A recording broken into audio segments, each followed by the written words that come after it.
नमस्कार साथियों, मैं रुद्र चंद्रहासनी एकेडमी के इस ऑनलाइन प्लेटफॉर्म में आपका स्वागत करता हूं।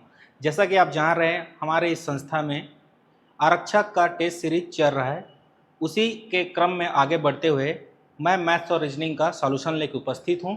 तो आप लोग का समय जाया न करते हुए चलिए हम सीधा क्वेश्चन पे आते हैं। देखते हैं पहला क्वेश्चन।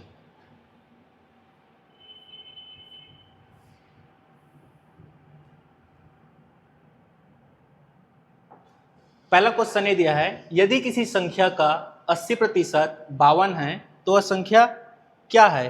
मान लीजिए ये क्वेश्चन है, हमारे परसेंट का क्वेश्चन है। तो इसको देखते हैं कि अदियों की संख्या, माना कि वह संख्या क्या है, x है। का मतलब क्या होता है, का मतलब होता है गुणा। 80% है, प्रतिशत को हटाने के लिए मैं नीचे में क्या करूंगा, 100 का भाग दूंगा। वह संख्या कितना है, वह संख्या कितना है, 52 है। तो देखते हैं कि यहाँ पे हमारा एक ही इक्वेशन है और एक ही अननोन है, उसको हम लोग आसानी से सॉल्व कर सकते हैं। यहाँ से 0 0 कटेगा, ये 4 बार में जाएगा और ये 5 बार में जाएगा। 4 एक बार में, 4 एकम 4 और हो जाएगा 4 एकम 4, 4 तिया 12। एक्स का वैल्यू क्या आ जाएगा यहाँ पे, 13 गुणित 5 65। ये क्या होगा, हमारा x का वैल्यू हो जाएगा। तो देखते हैं कि वो किस में है, वो ऑप्शन बी में है। चलिए देखते हैं क्वेश्चन नंबर 2। क्वेश्चन नंबर 2 क्या कहता है, दो धनात्मक संख्याओं का अंतर 72 है। दो संख्याएं हैं, उनका अंतर कितना है, 72 है, तथा एक दूसरे से भाग देने पर भाग्यफल कितना प्राप्त होता है, भाग्यफल हमको 4 प्राप्त होता है। तो मान लेते हैं वो संख्याएं क्या है, वो संख्याएं क्या है, x और y है। तो दोनों संख्याओं का अंतर क्या हो जाएगा, क्वेश्चन के हिसाब से दोनों संख्याओं का अंतर कितना हो जाएगा, 72 हो जाएगा। 72 तभी आएगा जब x हमारा बड़ा हो और y हमारा छोटा हो। तो इसको मान के चलता हूं मैं, x क्या है, y से बड़ा है। उसके बाद क्या बोलता है, एक दूसरे से भाग देने पर, माना x और y को भाग देने पर हमको भागफल कितना मिलता है, 4 मिलता है। इसको मैं मान लेता हूँ इक्वेशन 1 और इक्वेशन 2 से मैं x का वैल्यू निकाल लेता हूँ। x का वैल्यू क्या हो जाएगा, x का वैल्यू आ जाएगा 4y। इसी x के वैल्यू को मैं इक्वेशन 1 में निकालूंगा और वहां y का वैल्यू निकाल लूंगा। तो x इक्वल टू कितना है, x इक्वल टू है 4y माइनस y 72। इधर कितना हो जाएगा, 3y, 3y कितना हो जाएगा, 72। तो y इक्वल टू कितना, 3 एकम 3, 3 दूनी 6, 3 चौक 12। मतलब क्या हो जाएगा, y की वैल्यू कितना हो जाएगा, 24 हो जाएगा। और यही अगर y की वैल्यू मैं डाल दूं तो यहाँ पे क्या हो जाएगा, x की वैल्यू मिल जाएगा। तो 4 क्या हो जाएगा इधर, 24 और 2400 कितना हो जाएगा, 96। दो संख्याएं क्या है हमारी, एक संख्या 96 है, दूसरी संख्याएं कितनी है, 24 होती है। देखते हैं इसमें किस में है, ऑप्शन बी में है। एक संख्या क्या है, 24 है और दूसरा क्या है, 96 है। देखते हैं आगे क्वेश्चन क्या है। 5 क्रमागत संख्याओं का योग 270 है। इनमें दूसरी तथा पांचवी संख्याओं का योग क्या है। क्रमागत का मतलब क्या होता है, क्रम से। 5 ऐसे संख्याएं हैं जो क्रम से है और उन संख्याओं का योग कितना है, 270 है। तो 5 संख्याएं मैं मान लेता हूं। वैसे पहली संख्या मानूंगा मैं x। अगर पहली संख्या x है और मैं क्रम से करूं तो दूसरी संख्या कितनी हो जाएगी, वो x प्लस 1 हो जाएगी। ऐसी में आगे बढ़ता जाऊं तो कितना हो जाएगा, x plus 2 plus x plus 3 plus x plus 4।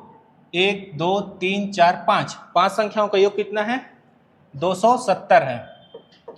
तो यहाँ पे देखता हूँ x कितना है, तो यहाँ 1 2 3 4 5, x कितना है, 5x है। बाकी संख्याएं 2 3 6 और 10, 10 हो गया। कितने के बराबर है, 270 के बराबर है। इधर x किस में है, प्लस में है, उधर जाके क्या हो जाएगा, x माइनस में हो जाएगा। तो 5x बराबर हो जाएगा 270 माइनस 10। 5x बराबर हो जाएगा 260। तो x बराबर हो जाएगा 260 भागित 5। तो x बराबर हो जाएगा 5 एक बार में और 2 बार में, x कितना हो जाएगा, 52। ये क्या है, प्रथम संख्या है, क्योंकि x को हम लोग क्या मार रहे हैं, प्रथम मार रहे हैं। तो क्या हो जाएगा 52। अगर ये 52 है तो ये कितना हो जाएगा, एक जोड़ दूंगा तो कितना हो जाएगा, ये 53 हो जाएगा। ये कितना हो जाएगा, 54 हो जाएगा। ये कितना हो जाएगा, 55 हो जाएगा। और कितना हो जाएगा, ये 56 हो जाएगा। तो हमको क्वेश्चन में पूछा क्या है कि दूसरी तथा पांचवी संख्याओं का योग क्या होगा। तो यहाँ दूसरी संख्या कितना है 53 है, ठीक है। अब पांचवी संख्या कितना है 56 है, दोनों को योग कर लूंगा 6 3 कितना हो जाएगा 9 और ये 10 कितना हो जाएगा 109। देखते हैं आपके किस ऑप्शन में 109 है, तो आपके ऑप्शन सी में है 109, मतलब आपका ऑप्शन सी एकदम सही हो जाएगा। है क्वेश्चन नंबर 4 दिया है 5 की घात 7 गुणा 5 की घात 4 भागित 5 की घात 8। अगर इसको सॉल्व करना होगा तो आपको ये जानना पड़ेगा, जैसे m की घात p है गुणा m की घात q है, जब दोनों गुणा में हो और दोनों का बेस समान हो तो उसका घात क्या होगा आपस में जुड़ जाएगा। जैसे m की घात क्या हो जाएगा p प्लस q, वैसे ही अगर दोनों डिवाइड में होता मतलब भाग में होता, अगर इसका घात p है इसका घात q है तो दोनों के पावर आपस में क्या हो जाएंगे माइनस हो जाएंगे।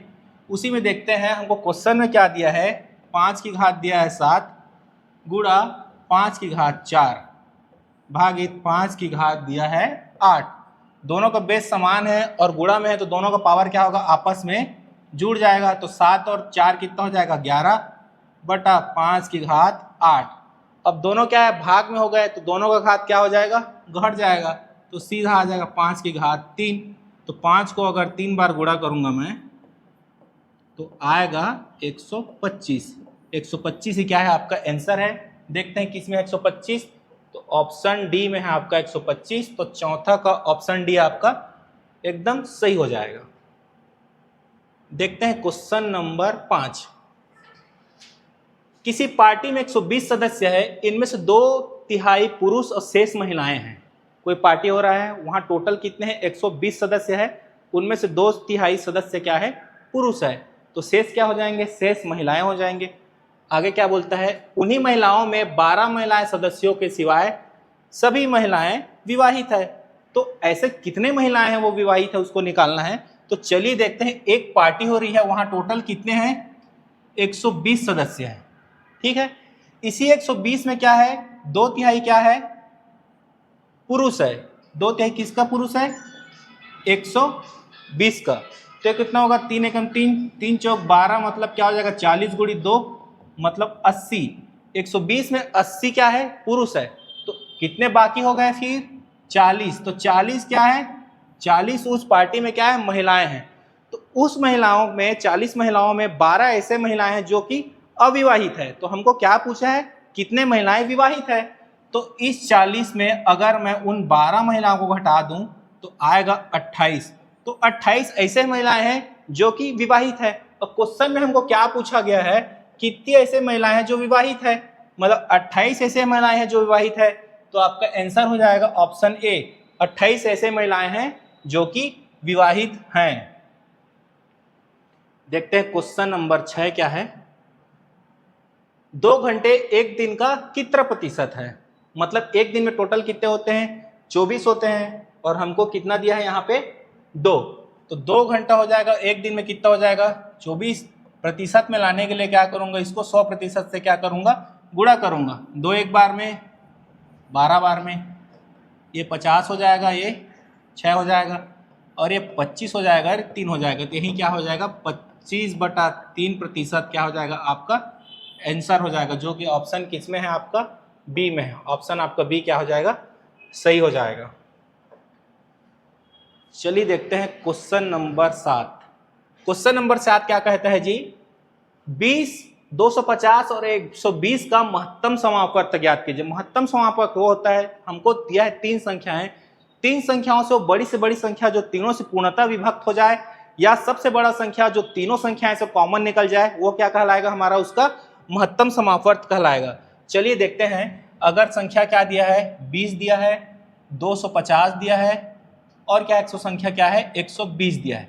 तो इसको पहले मैं देखता हूं किससे 2 से, तो कितने बार में जाएगा 10 बार में जाएगा, 125 बार में जाएगा और ये 60 बार में जाएगा। उसके बाद 2 से जाएगा नहीं, अंत में 5 है तो इसको मैं 5 से देता हूं। तो 5 दूनी 10, 5 दूनी 10, 5 5 6 25 और 5 एकम 5, 5 दूनी 10। और कोई ऐसी संख्या नहीं जिससे तीनों आपस में चले जाए। तो क्या होगा हमारा आंसर क्या हो जाएगा 2 गुणित 5 बराबर कितना हो जाएगा 10। तो तीनों संख्याओं का HCF कितना हो जाएगा 10। तो देखते हैं किसमें है ऑप्शन, आपके ऑप्शन बी में है, मतलब आपका ऑप्शन बी क्या होगा, सही होगा। चलिए देखते हैं क्वेश्चन नंबर 8 देखते हैं।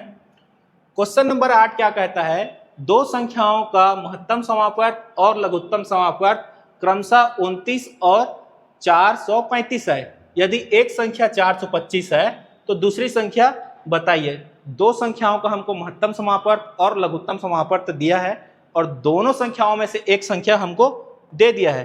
तो क्या होता है, HCF क्या होता है, HCF गुणित LCM उन दोनों संख्याओं के गुणनफल के बराबर होता है। क्वेश्चन में हमको HCF दे दिया है 29 और HCF दे दिया है हमको 435 और उन दोनों संख्याओं में एक संख्या कितना दिया है जी हमको 145 और वो संख्या निकालना है हमको B। तो एक ही इक्वेशन है और एक ही अननोन है, तो यहाँ से हम आसानी से B को निकाल सकते हैं। तो देखिए इसको मैं सॉल्व करता हूँ, 5 से इसको कटाऊंगा, 5 5 अट्ठे 40 और 5 सत्ते 35, 5 दूनी 10 और 5 निया 45। ये यहाँ से 29, ये 29 आपस में कट जाएंगे। B इक्वल टू कितना हो जाएगा 87। दूसरी संख्याएं क्या होगी, दूसरी संख्याएं होगी 87। देखते हैं ऑप्शन बी में कितना है, ऑप्शन बी में 87 है, मतलब आपका ऑप्शन बी सही हो जाएगा। देखते हैं क्वेश्चन नंबर 9 क्या कहता है।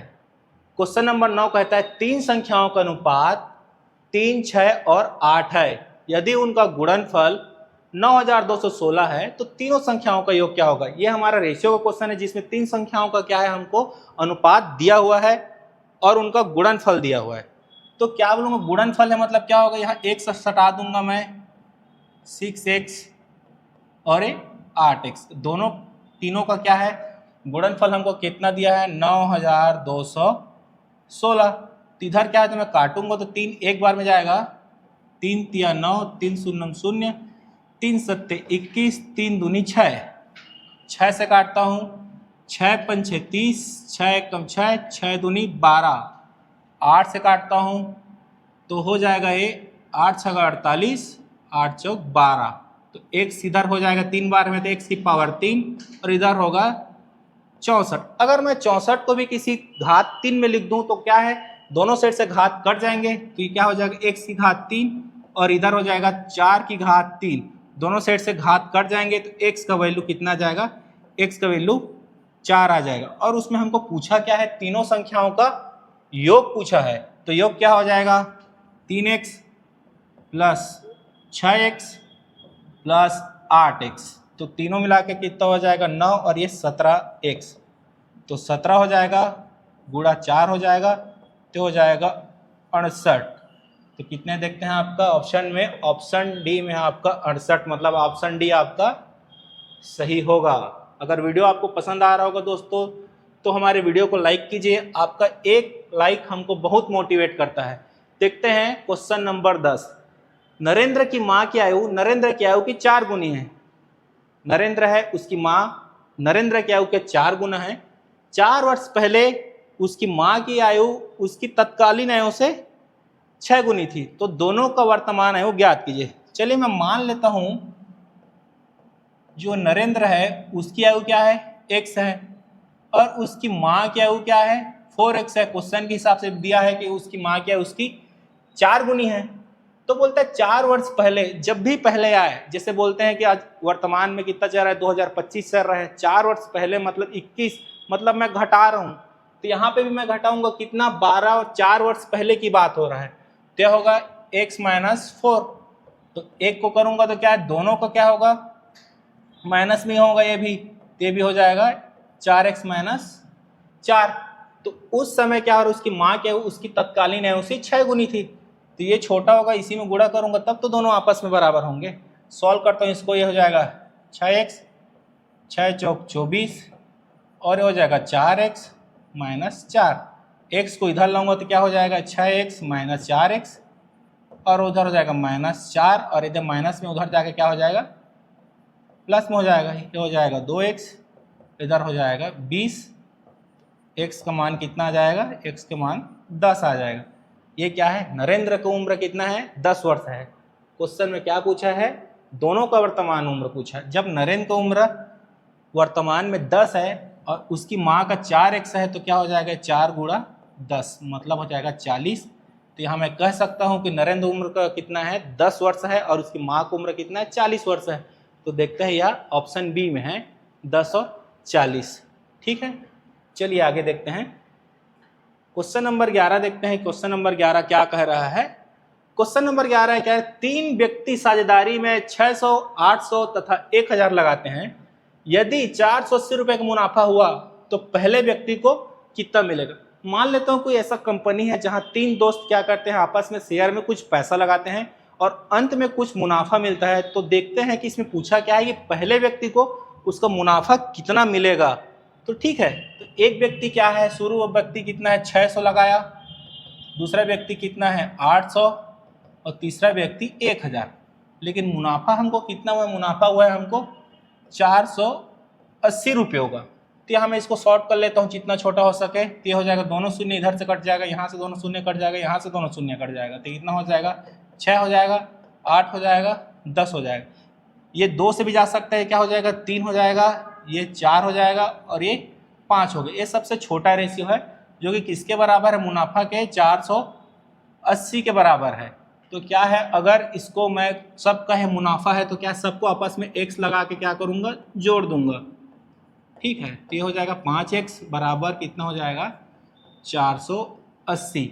इधर से हो जाएगा ये 12x बराबर हो जाएगा 480। तो 12 कम 12, 12 चौक 48, तो कितना हो जाएगा 40 हो जाएगा x की वैल्यू। और हमको क्या पूछा है कि पहला व्यक्ति के हिस्से में कितना आएगा। तो पहला व्यक्ति कितना है 3x हो जाएगा, तो 3 और x की वैल्यू है 40, मतलब पहले व्यक्ति को मिल जाएगा 120 रुपये। यही आपसे पूछा है कि पहले व्यक्ति को कितना मिलेगा। तो पहले व्यक्ति को कितना मिल जाएगा जी 120 मिल जाएगा, जो कि ऑप्शन आपके सी में है।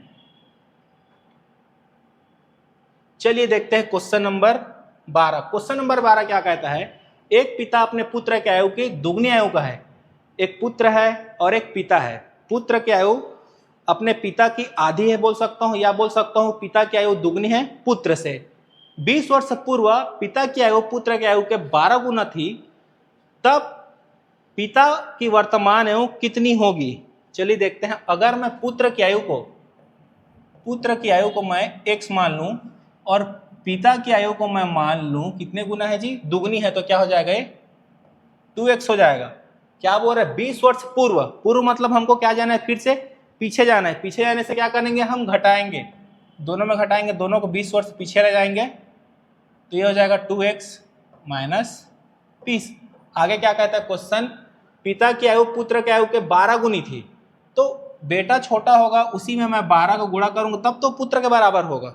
चलिए इसको सॉल्व करते हैं। क्या हो जाएगा, ये 12x हो जाएगा, ये 240 हो जाएगा, ये 2x हो जाएगा और ये 20 हो जाएगा।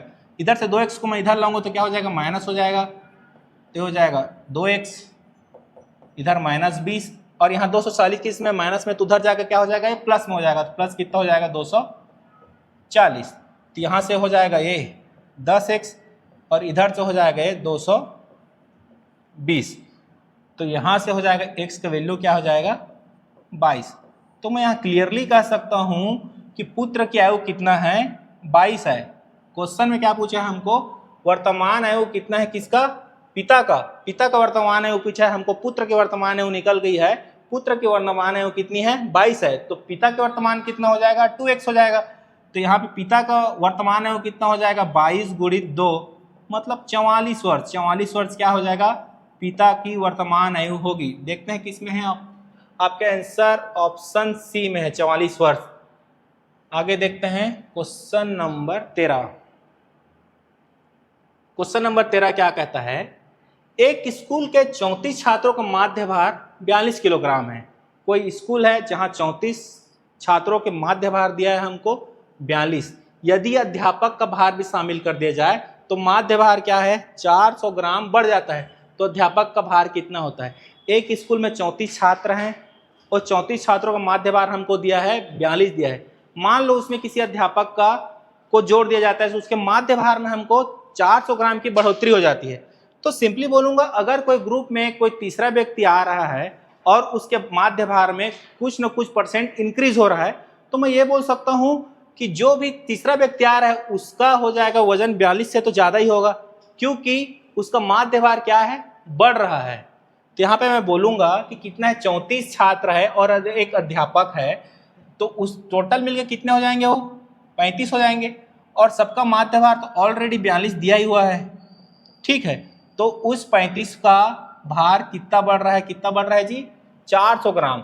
देखते हैं यहाँ पे ये किलोग्राम में है और एक इसमें है ग्राम में है, तो इसको भी हमको किस में लाना है, किलोग्राम में लगाना है। किलोग्राम में जैसे कि 400 ग्राम है, इसको केजी में लाऊंगा मैं, तो 1000 से डिवाइड करूंगा तो ये हो जाएगा 0.4 kg।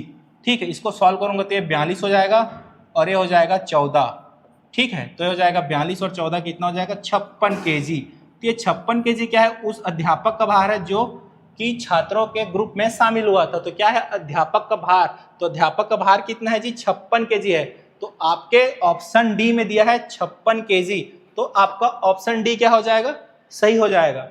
चलिए देखते हैं अगला क्वेश्चन।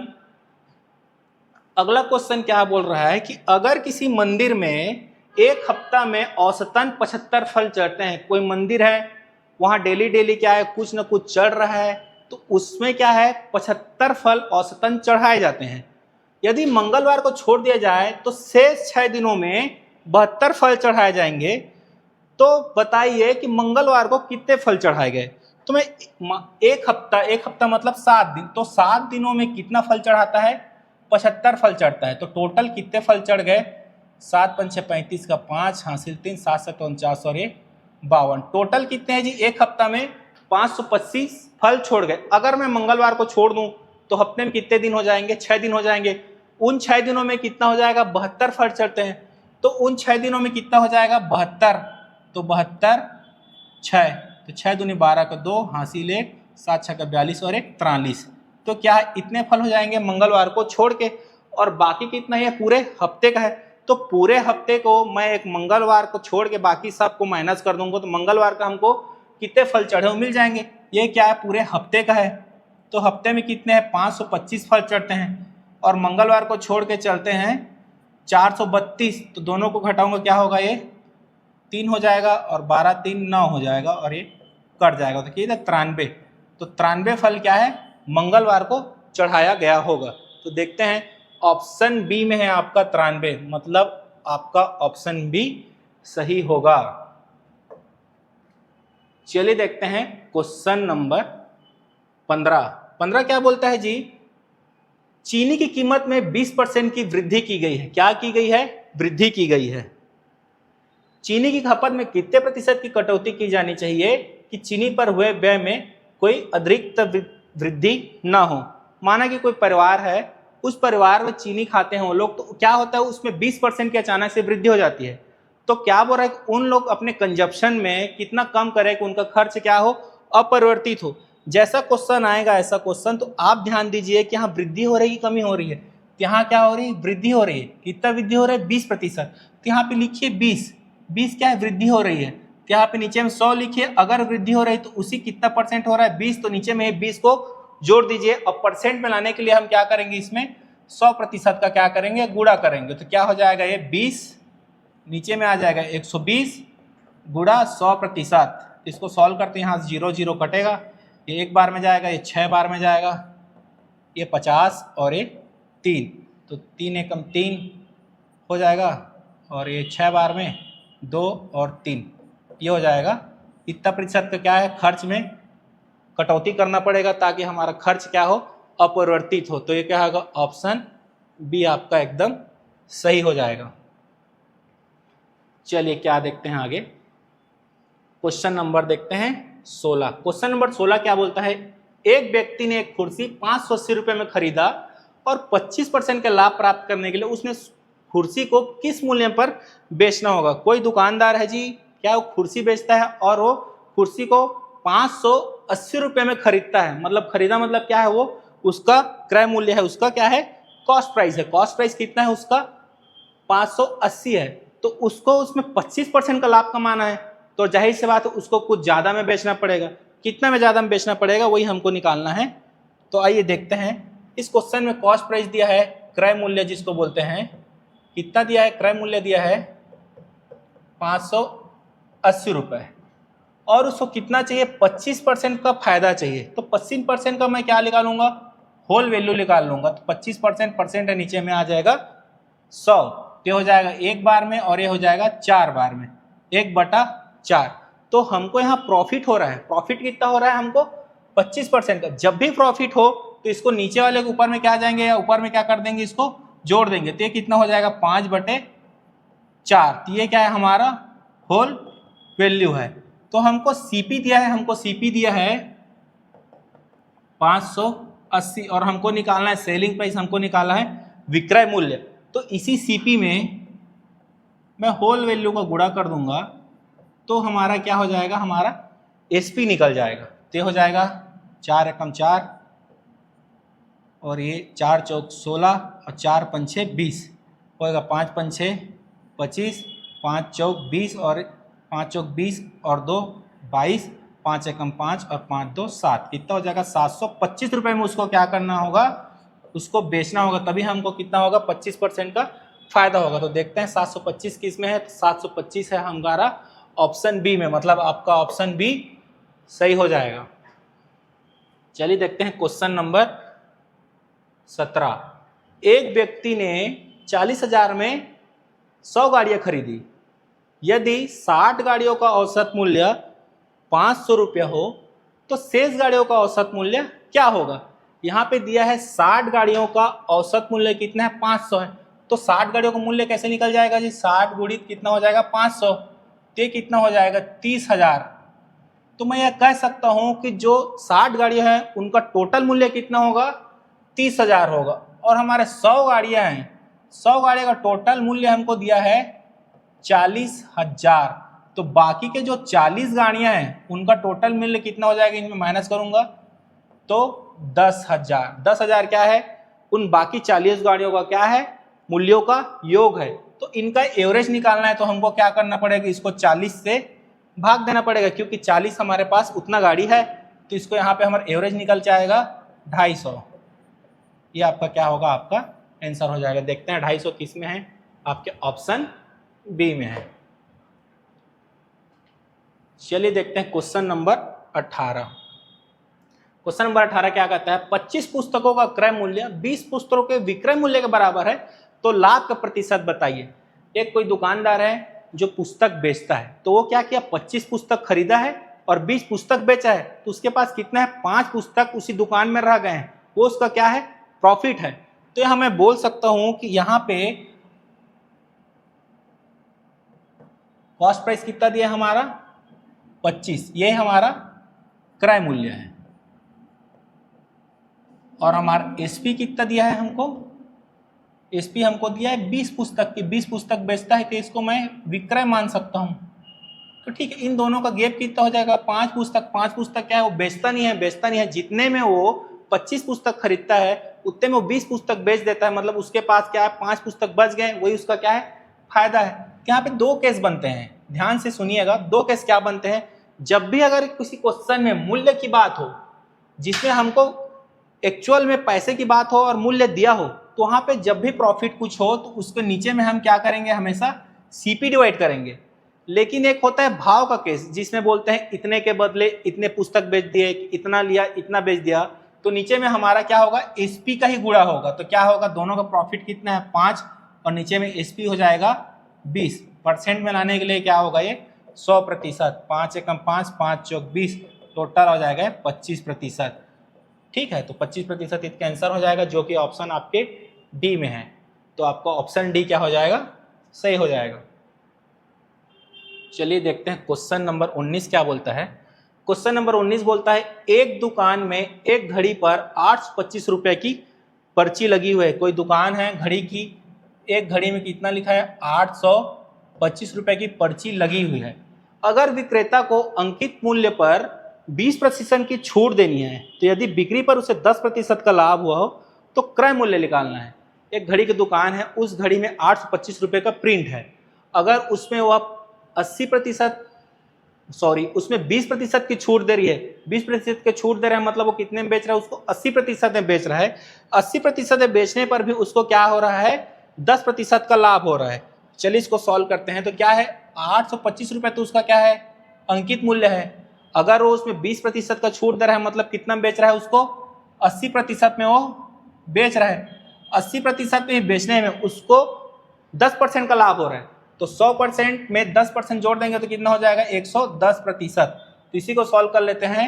सॉल्व करेंगे तो आपका आंसर मिल जाएगा, एक कट जाएगा, 11 एक कम 1, 11 सत्ते 77, 11 पंचे 55 गुड़ा 8, 8 पंचे 40 का 0 हासिल 4, 8 सत्ते 56 और 4 60।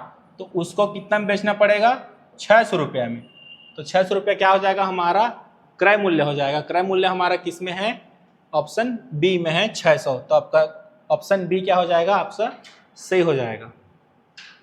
चलिए देखते हैं क्वेश्चन नंबर 20। एक त्रिभुज की 3 क्रमशः क्या है, भुजा की लंबाई दिया है, यहाँ शायद प्रिंटिंग मिस्टेक है। भुजा की लंबाई कितना है, 3 सेंटीमीटर है और 4 सेंटीमीटर है और 5 सेंटीमीटर है।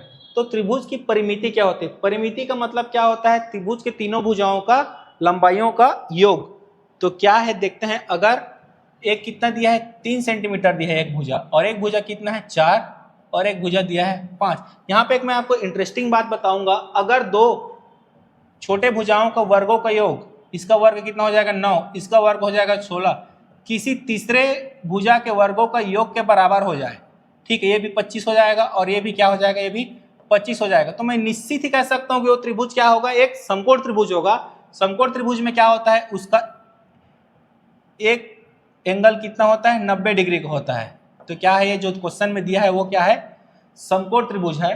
तो इसका परिमिति निकालना है, मतलब क्या है, तीनों भुजाओं का योग दिया है, एक 3 दिया है, एक 4 दिया है और एक 5 दिया है। तो परिमिति क्या हो जाएगा इसका, 3 + 4 + 5, तो ये 9 हो जाएगा 12। तो कितना हो जाएगा, 12 सेंटीमीटर क्या हो जाएगा इसका परिमिति होगा, जो कि ऑप्शन आपके ए में है।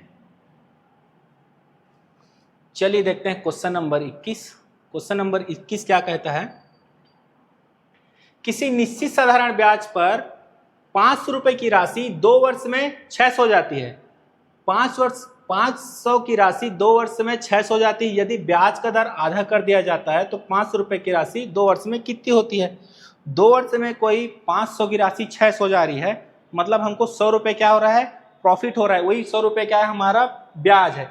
अगर यहाँ पे मैं मूलधन की बात करूँ तो मूलधन हमको दिया है 500, रेट हमको फाइंड आउट करना है और टाइम हमको दिया है 2 वर्ष, और हमको ब्याज दिया है 100 रुपये, क्योंकि 500 की राशि 600 हो रही, मतलब 100 रुपये हमारा क्या है, ब्याज होगा।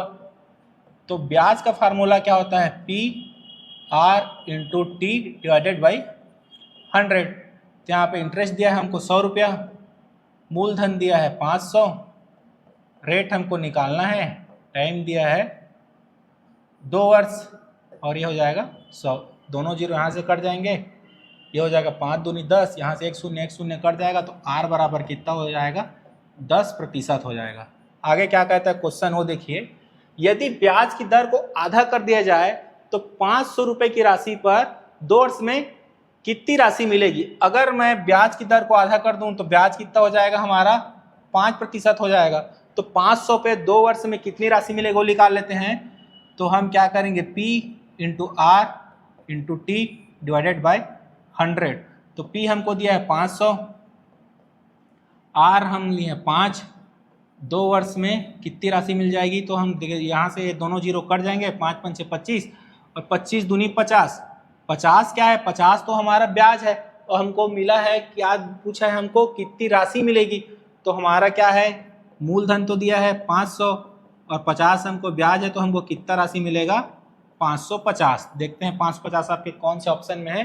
तो 550 आपके ऑप्शन डी में है, मतलब आपका ऑप्शन डी क्या हो जाएगा, सही हो जाएगा।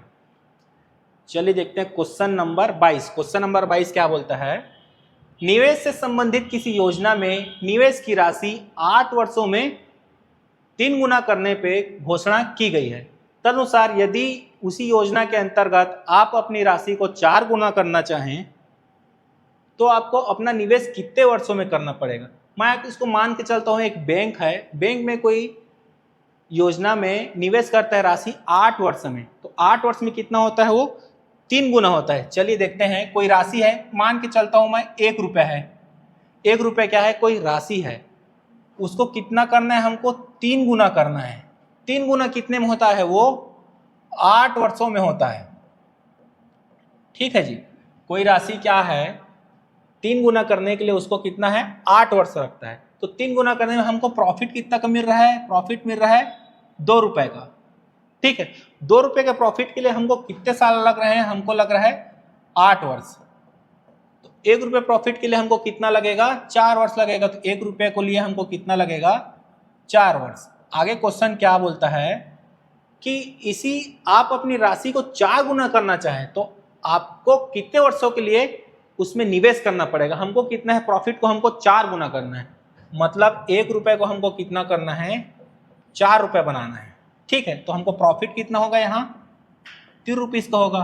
तो 1 रुपए प्रॉफिट करने के लिए हमको 4 वर्ष लग रहा है, तो अभी 3 रुपए प्रॉफिट के लिए कितना लगेगा, 4, मतलब 12 वर्ष। तो 12 वर्ष में क्या हो जाएगा, वो राशि कितना हो जाएगा, 4 गुना हो जाएगा।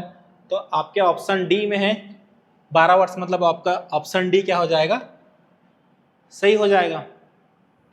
चलिए देखते हैं क्वेश्चन नंबर 23।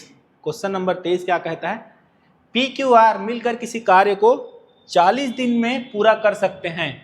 पी तथा क्यू किसी कार्य को 90 दिन में पूरा कर सकते हैं, तो अकेला आर उसको कितने दिन में पूरा करेगा।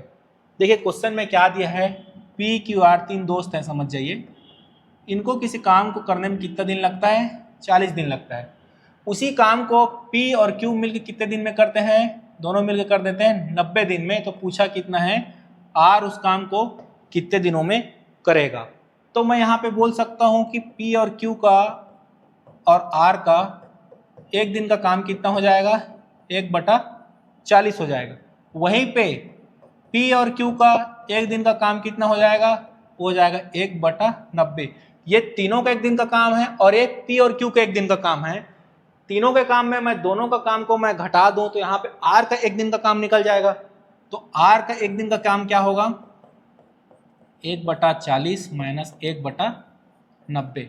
दोनों को एलसीएम लूंगा तो एलसीएम कितना हो जाएगा, 40 गुणा 90। यहाँ से क्या हो जाएगा, 90 हो जाएगा और यहाँ से 40 हो जाएगा।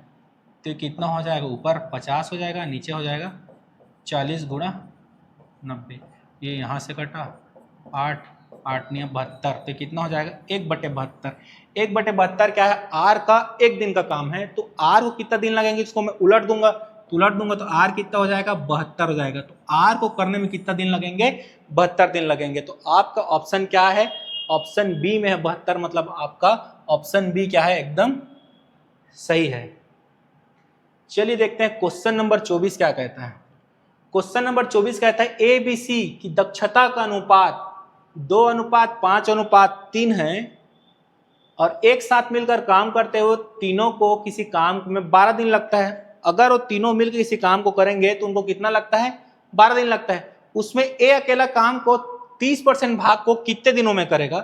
तो सीधा सीधा बोलूं कि 3 दोस्त हैं, कितना, ए और बी और सी, तीनों की एफिशिएंसी हमको दिया हुआ है। तीनों की एफिशिएंसी क्या है, जो क्षमता क्या है, 2 है और 5 है और 3 है।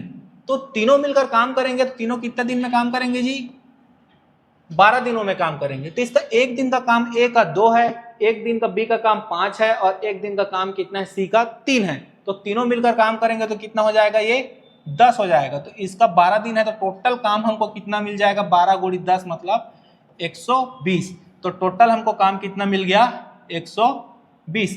इन 120 कामों में ए कितना करता है, पूरे काम का 30% करता है। तो 120 का मैं 30% निकाल लेता हूं, कितना होगा, 120 का 30% कितना होगा, 12 या 36। 36 काम है जो अकेला ए करेगा। तो उसको एक दिन में कितना काम करता है, वो 2 यूनिट काम करता है। उसको काम कितना करना है, 36 करना है। तो टोटल काम उसका क्या हो जाएगा, वो कितने दिन में पूरा करेगा, एक दिन में 2, टोटल काम है 36। तो 36/2 मतलब क्या हो जाएगा, 18 दिन। 18 दिन ही क्या होगा, आपका सही उत्तर होगा, जो कि ऑप्शन आपके सी में है। तो आपका ऑप्शन सी क्या हो जाएगा, एकदम सही हो जाएगा। चलिए देखते हैं क्वेश्चन नंबर 25 क्या बोलता है। क्वेश्चन नंबर 25 क्या बोलता है, यदि एक टंकी नल द्वारा 12 घंटे में तथा दूसरा नल द्वारा 8 घंटों में भरी जा सकती है। कोई टंकी है जहां 2 नल लगी है, नल ए क्या है उसको 12 घंटे में तथा नल बी उसको 8 घंटे में भर सकती है, तो दोनों को एक साथ मैं 2.5 घंटे तक खुला रखूं तो टंकी का भरा हुआ भाग या उसका कितना होगा। तो अगर देखते हैं इसमें, अगर कोई नल एक है, नल एक कितना उसको 12 घंटे में भरता है, नल दो कितना है उसको 8 घंटे में भरता है, ठीक है। तो दोनों मिलके क्या होगा, दोनों का एलसीएम ले लूंगा मैं, कितना हो जाएगा, 24 हो जाएगा। तो 24 हो जाएगा तो इसका 1 घंटे का काम कितना निकल जाएगा, 2, और इसका 1 घंटे का काम निकल जाएगा 3, ठीक है। अगर दोनों मिलके काम करेंगे, तो 2 और 3 कितना हो जाएगा, ये 5 हो जाएंगे, ठीक है, 5 हो जाएंगे। ये इनका क्या है, 1 घंटे का काम है। नल 1 और नल 2 का 1 घंटे का काम कितना है, 5 है। तो इनको काम कितना करना है, 2.5 घंटे तक करना है। तो 2.5 घंटे को मैं ऐसे लिख सकता हूँ, 2 1 सही 1/2, इसको लूंगा 4 1 5, 5/2। तो इसको 1 घंटे के काम को मैं 2.5 घंटे में करूंगा तो इसना हो जाएगा 5/2, तो ये कितना हो जाएगा 25/2। ये क्या है इनका 2.5 घंटे तक खुला रख देने से क्या होगा। तो पूछा क्या है, टंकी का भरा हुआ भाग कितना है, तो टोटल टंकी में भरने में कितना लगता है 24 यूनिट, और हमको कितना है 2.5 घंटे में हमको कितना मिला है 25/2। तो टंकी का भरा हुआ भाग में क्या होगा कि मैं 25 में अगर इसको 24 को भाग दे दूंगा तो टंकी का भरा हुआ भाग निकल जाएगा, जो कि आएगा 25 ये ऊपर में जाएगा तो ये दोनों गुणा हो जाएंगे, तो 48, मतलब 25/48 ऐसा भाग है जो टंकी का भरा हुआ है, जो कि है आपके ऑप्शन ए में। चलिए देखते हैं क्वेश्चन नंबर 26 क्या बोलता है। क्वेश्चन नंबर 26 क्या बोलता है, क्वेश्चन नंबर 26 बोलता है, यदि किसी टैंक का 1/3 भाग भरे होने पर उसमें 80 लीटर पानी आता है। कोई टैंक है जिसका 1/3 भाग भरे होने पर उसमें 80 लीटर पानी आता है, तो उसके आधा भरे होने पर उसमें कितना पानी आएगा। मैं एक टैंक बनाता हूं, ये टैंक है जिसका अगर देखूं मैं नीचे सतह भरा हुआ है, तो ये कितना है 80 लीटर है, जो कि 1/3 भाग है। तो ये भाग भी कितना होगा, ये भाग भी कितना हो जाएगा 80 हो जाएगा, और ये भाग भी कितना हो जाएगा 80 हो जाएगा।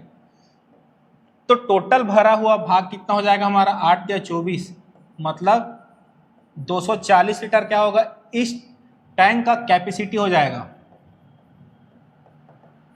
क्या टोटल कैपेसिटी इस टैंक का कितना हो जाएगा 240, और हमको क्वेश्चन में क्या पूछा है आधा भरे होने पे। ये तो क्या है 240 क्या है पूरा भरे होने पे, तो इसको आधा करूंगा तो कितना हो जाएगा, आधा हो जाएगा 120 लीटर। तो पूछा है कि वही कितना है टंकी का आधा भरा हुआ भाग में कितना पानी होगा, तो क्या होगा यहाँ पे 120 लीटर हो जाएगा, जो कि ऑप्शन आपके बी में है। 27वां क्वेश्चन क्या बोलता है, एक मोटर कार एक निश्चित दूरी यात्रा करने में 60 किलोमीटर प्रति घंटा की गति से तय करता है। एक निश्चित दूरी है जिसको एक मोटर कार 60 किलोमीटर प्रति घंटा से तय करता है। यदि वह वापसी यात्रा 40 किलोमीटर प्रति घंटा से तय करता है, तदनुसार उस गति उसकी निश्चित दूरी तक जाने में और वापस आने में कुल यात्रा की औसत गति कितनी होगी। जब भी यहाँ पे एक निश्चित दूरी होगा, ठीक है, माना कि कोई डिस्टेंस है ए से, कोई गाड़ी चलना प्रारंभ करती है और कोई बी डेस्टिनेशन में पहुंचती है। अगर जाते हुए उसका गति दिया है, गति कितना दिया है उसका 60 किलोमीटर पर आवर, ये जाने की गति है। अगर वो सेम दूरी को वापस आए कितना 40 किलोमीटर पर आवर पे, तो हमको क्या है एवरेज स्पीड निकालना है, हमको क्या है उसकी औसत गति निकालना है। जब डिस्टेंस हमारा फिक्स हो तो सीधा सीधा हम इसका एवरेज ऐसे निकाल सकते हैं 2ab बटा a प्लस बी, जहाँ a क्या है जाने की गति है और b क्या है उसके आने की गति है। तो क्या हो जाएगा 60 गुड़ी 40 और नीचे में हो जाएगा दोनों मिलके 100, यहाँ से 1 0 1 0, यहाँ से 1 0 1 0, 6 चौक 24, 24 दूनी 48। तो क्या होगा 48 किलोमीटर पर आवर क्या हो जाएगा इसका एवरेज स्पीड हो जाएगा, जो कि है आपके ऑप्शन डी में है। चलिए क्वेश्चन नंबर 28 क्या बोलता है देख लेते हैं। क्वेश्चन नंबर 28 क्या बोलता है, राकेश अपनी मोटरसाइकिल पर की गई यात्रा में 368 किलोमीटर की दूरी तय करता है। राकेश क्या है, एक यात्रा में निकला है, उसकी यात्रा की कुल लंबाई कितना है, 368 किलोमीटर। यदि वह 49 किलोमीटर प्रति घंटा से 5 घंटे तक मोटरसाइकिल चलाता है तो शेष 3 घंटे में यात्रा को किस गति से वो पूरा करेगा। चलिए जी, कोई एक राकेश नाम का व्यक्ति है जो मोटरसाइकिल पर यात्रा करने निकला है, ठीक है। वो यात्रा ए से चालू करेगा और उसको कहीं पहुंचना है उसको बी पे। इन दोनों के बीच की दूरी हमको क्वेश्चन में कितना दिया है, 368 किलोमीटर है। तो राकेश क्या करता है, पहले वह 49 किलोमीटर प्रति घंटा की स्पीड से 5 घंटे तक मोटरसाइकिल चलाता है। तो 49 किलोमीटर प्रति घंटे की स्पीड से अगर वह 5 घंटे तक चलाए तो कितने दूरी तय कर लेगा जी, तो हो जाएगा 9 पंचे 45 की 5 हासिल 4 और ये हो जाएगा 24। 245 किलोमीटर क्या होगा, वो मोटरसाइकिल से तय करेगा। तो टोटल हमारा कितना है, 368 है, जिसमें 245 क्या है, मोटरसाइकिल से तय कर दिया। तो इतना हो जाएगा यहाँ 3 2 1, बचा कितना, 123 किलोमीटर उसका शेष बचा हुआ है। मतलब 245 क्या हो गया किलोमीटर वो मोटरसाइकिल से तय करेगा, तो बचा कितना है, 123 किलोमीटर। तो उस 123 किलोमीटर को वो 3 घंटे में पूरा करेगा। तो अगर 123 किलोमीटर को 3 घंटे में पूरा करेगा तो हमको क्या निकालना है, उसका गति निकालना है, उसका स्पीड निकालना है। तो उसका स्पीड का क्या फॉर्मूला होगा, चाल बराबर क्या होगा, दूरी बटा समय। तो दूरी हमको कितना दिया है, 123 किलोमीटर। 123 किलोमीटर को हमको 3 घंटे में पूरा करना है। तो 3 घंटे में पूरा करने पर उसको गति क्या लगेगा, 3 एकम 3, 3 चौक 12, 3 एकम 3, ये क्या हो जाएगा किलोमीटर पर आवर। तो क्या होगा 41 किलोमीटर पर आवर क्या होगा उसकी स्पीड हो जाएगी, जो कि ऑप्शन बी में है। चलिए क्वेश्चन नंबर 29 देखते हैं। एक रेलगाड़ी एक स्थान ए से 6 बजे प्रातः छूटकर उसी दिन दूसरे स्थान बी पर 4:30 बजे शाम को पहुंचती है। कोई रेलगाड़ी है जो स्थान ए से सुबह 6 बजे निकलती है और शाम को स्थान बी पर 4:30 बजे पहुंच जाती है। यदि उस रेलगाड़ी की गति 40 किलोमीटर प्रति घंटा की रही हो तो रेलगाड़ी द्वारा तय गई दूरी कितना है। रेलगाड़ी की गति हमको कितना दिया है, 40 किलोमीटर प्रति घंटे की स्पीड से चल रही है। तो स्टेशन ए से स्टेशन बी की दूरी क्या है हमको निकालना है। तो कोई स्टेशन ए है, यहाँ से ट्रेन गाड़ी सुबह निकलती है और स्टेशन बी पे पहुँचती है। ए से कितने बजे निकलती है, वो प्रातः 6 बजे निकलती है और स्टेशन बी पे कितने बजे पहुँच जाती है, वो 4:30। तो मैं टोटल बोलूँगा, टोटल कितने घंटे वो ट्रेन ट्रैवल करती है, तो 10.5 घंटे क्या है वो ट्रेन ट्रैवल करती है। और हमको स्पीड कितना दिया है उसका जी, गति कितना दिया है हमको, 40 किलोमीटर पर आवर। तो हमको क्या निकालना है, स्टेशन ए से स्टेशन बी की दूरी निकालना है। तो हमको क्या होगा, चाल बराबर दूरी बटा समय। चाल कितना है हमारा 40 है, दूरी हमको निकालना है और समय हमको दिया है 10.5 घंटा। तो 10.5 घंटों को मैं कैसे लिख सकता हूं, 20 और 21, 21/2 घंटे लिख सकता हूं। तो यहाँ मैं उसको डालूंगा 40, तो 21/2 तो हो जाएगा 40 बटा हो जाएगा 2x/21, 2 एकम 2, 20 बार में हो जाएगा, x बराबर हो जाएगा 440। 440 क्या होगा किलोमीटर हो जाएगा स्टेशन ए से, हो जाएगा, ये हो जाएगा 420 किलोमीटर। 420 कितना है, ऑप्शन ए में है, जो आपका दोनों स्टेशन के बीच की दूरी बताएगा वो कितना है, 420 है।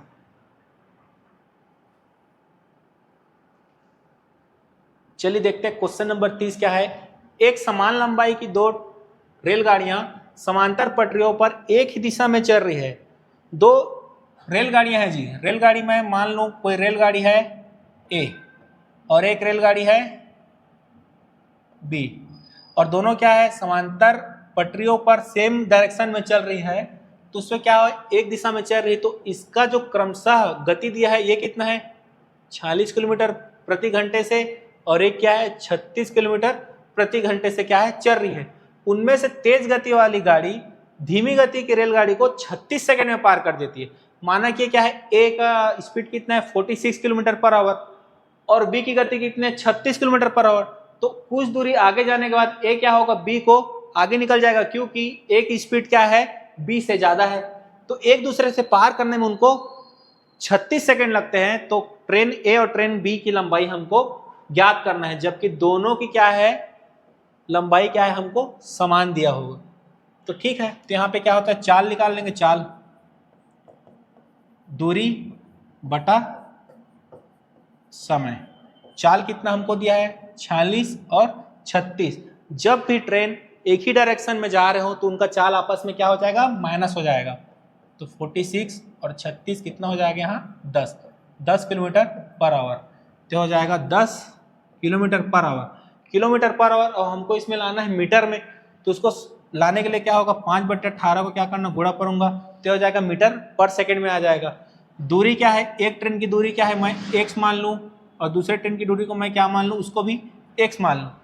B को अगर A क्रॉस करेगा, दोनों के लेंथ को पार करेगा, तो टोटल दूरी कितना हो जाएगा जी यहाँ पे 2x हो जाएगा। तो यहाँ पे दूरी क्या हो जाएगा 2x और समय दिया है हमारा 36। तो 18 कम 18, 18 दूनी 36, 2 से यहाँ कट जाएगा, 10 दूनी 10 पंचे 50। तो x बराबर हो जाएगा 50 मीटर। तो एक ट्रेन की लंबाई कितनी है 50 मीटर है, तो दूसरे ट्रेन की लंबाई भी कितनी हो जाएगी 50 मीटर हो जाएगी, जो कि आपके ऑप्शन ए में है। चलिए देखते हैं क्वेश्चन नंबर 31 क्या बोल रहा है। स्थिर जल में एक नौका की चाल 5 किलोमीटर प्रति घंटा है और धारा की चाल 3 किलोमीटर प्रति घंटा है। यदि नौका को एक स्थान जाने पर और वापस आने पे 3 घंटा लगता है तो उस स्थान की दूरी क्या है। एक जल पे एक नाव चल रही है, तो वहां पे हमारे नाव की चाल दिया है 5 किलोमीटर और धारा की चाल क्या है 3 किलोमीटर पर आवर है।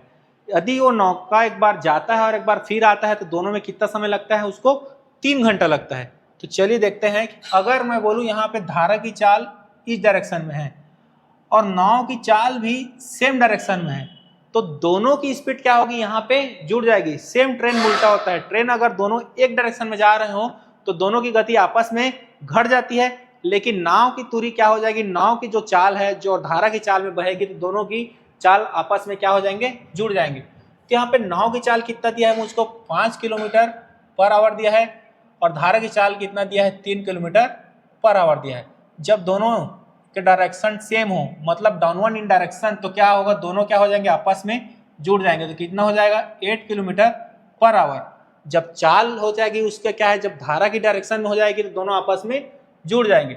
यदि धारा की डायरेक्शन इधर ही है और नाव की डायरेक्शन उल्टा हो जाए तो दोनों का स्पीड आपस में क्या हो जाएगा, माइनस हो जाएगा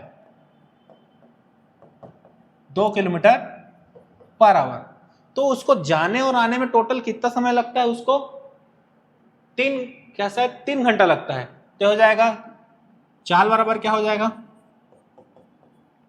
दूरी बटा समय। तो समय बराबर क्या हो जाएगा, दूरी बटा चाल। ठीक है, तो हमको 3 घंटे लगते हैं, तो 3 घंटा समय दिया है। दूरी क्या होगा, एक दूरी दोनों के लिए सेम होगा। चाल क्या हो जाएगा, अलग अलग हो जाएगा, क्योंकि एक बार जा रहा है और एक बार आ रहा है। ठीक है, चाल 2 यहाँ पे बना रहा हूँ। समय कितना हो जाएगा 3।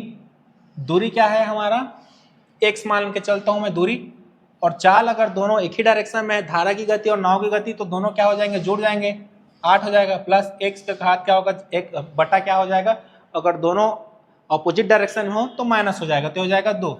दोनों का एलसीएम लूंगा तो कितना हो जाएगा 8 x हो जाएगा और ये 4x हो जाएगा। तो ऊपर में 5x बटा 8 बटा 3, 8 या 24 बटा 5 x बटा 5 एकम 5, 5 चौक 20 और 5 अट्ठे 40, तो क्या आएगा 4.8। तो 4.8 क्या है, ऑप्शन सी में है।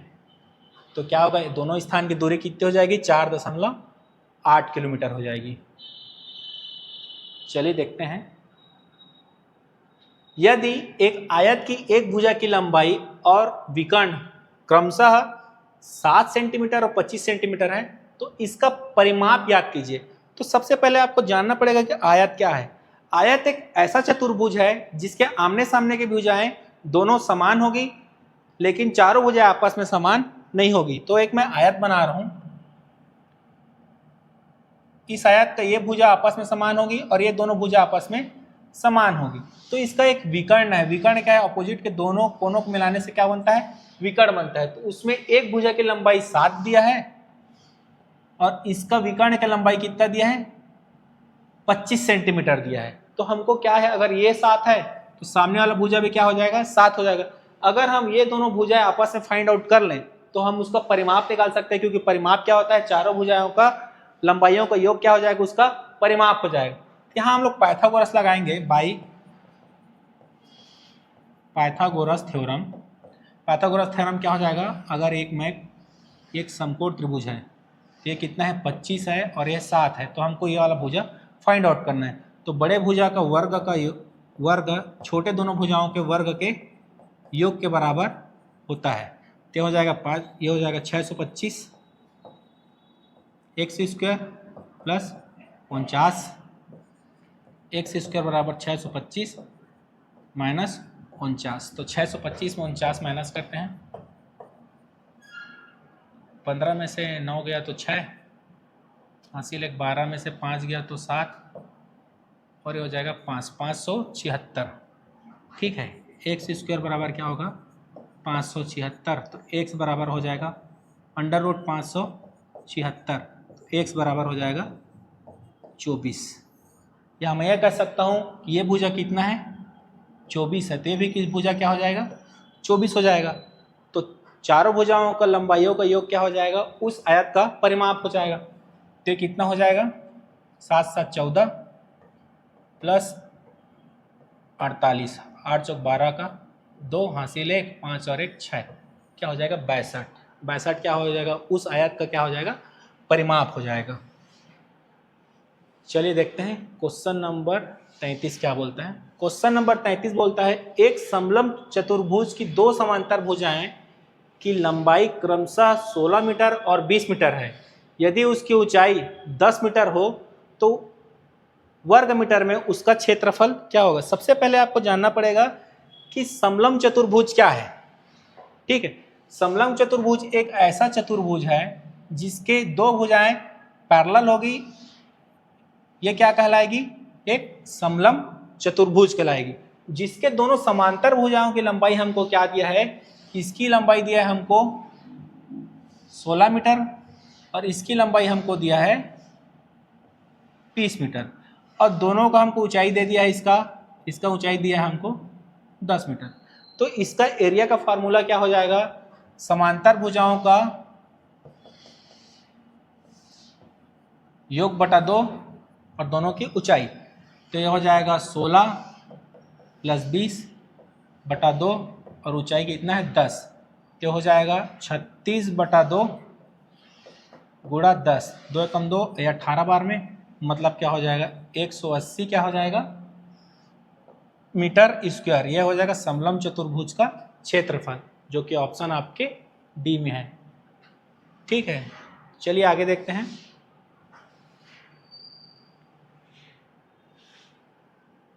चौदह सेंटीमीटर त्रिज्या वाले एक अर्धवृत्त का क्षेत्रफल ज्ञात कीजिए। ठीक है, तो सबसे पहले क्या है? एक वृत्त है। ठीक है, वृत्त का क्षेत्रफल क्या होता है? पाई आर स्क्वायर। और इसका त्रिज्या हमको दिया है, त्रिज्या आर क्या दिया है हमको? 14 सेंटीमीटर। क्वेश्चन में हमको क्या बोला? अर्धवृत्त का क्षेत्रफल निकालना है, मतलब इस वृत्त का आधे का क्या है? हमको क्षेत्रफल निकालना है। जो इतना सैडेड एरिया है इनका क्या है? हमको क्षेत्रफल निकालना है। तो पूरे वृत्त का क्षेत्रफल कितना होता है? पाई आर स्क्वायर। तो आधे वृत्त का क्षेत्रफल क्या हो जाएगा? पाई आर स्क्वायर बाई 2। ठीक है, तो ये क्या है? इसका रेडियस हमको दिया है 14 सेंटीमीटर, तो इसका एरिया निकाल लेंगे हम लोग। पाई 22/7, रेडियस दिया है 14 का स्क्वायर मतलब 14 गुणित 14 और नीचे में आ जाएगा 2, 7 एकम 7, 7 दूनी 14, ये 2 से 2 कट जाएगा तो हो जाएगा 22 गुणा 14। तो इसको 4 दूनी 8, 4 दूनी 8, 2 और 2 हो जाएगा 8 तो क्या हो जाएगा 308, क्या हो जाएगा इसका सेंटीमीटर स्क्वायर। तो 308 सेंटीमीटर स्क्वायर क्या होगा, इस अर्धवृत्त का क्या होगा, क्षेत्रफल होगा।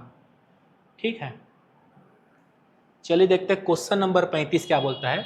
बराबर परिमाप वाले एक वर्ग तथा एक आयत का क्षेत्रफल क्रमशः r तथा s से व्यक्त किया गया है, निम्न में से कौन सा एक सही है। तो यहाँ क्या दिया है, एक वर्ग दिया है और एक आयत दिया है। वर्ग एक ऐसा चतुर्भुज है जिसके सभी भुजाएं आपस में क्या होती है, बराबर होती है। तो मैं एक वर्ग बना देता हूं। वर्ग क्या है, एक ऐसा चतुर्भुज है जिसकी सभी भुजाएं क्या होता है, आपस में बराबर होता है। इसको मैं ए मान लूंगा तो ये भी क्या होगा, ए होगा, और ये भी ए होगा, और ये भी क्या हो जाएगा, ए भी ए हो जाएगा। ठीक है, और एक आयत, आयत में पिछले एक क्वेश्चन में बताया हूं कि आयत क्या है। आयत एक ऐसा चतुर्भुज है जिसमें आमने सामने की भुजाएं बराबर होंगी, लेकिन चारों भुजाएं आपस में बराबर नहीं होंगी। अगर ये ए है तो ये भी ए होगा, अगर ये बी है तो ये भी होगा, लेकिन चारों भुजाएं आपस में बराबर नहीं है।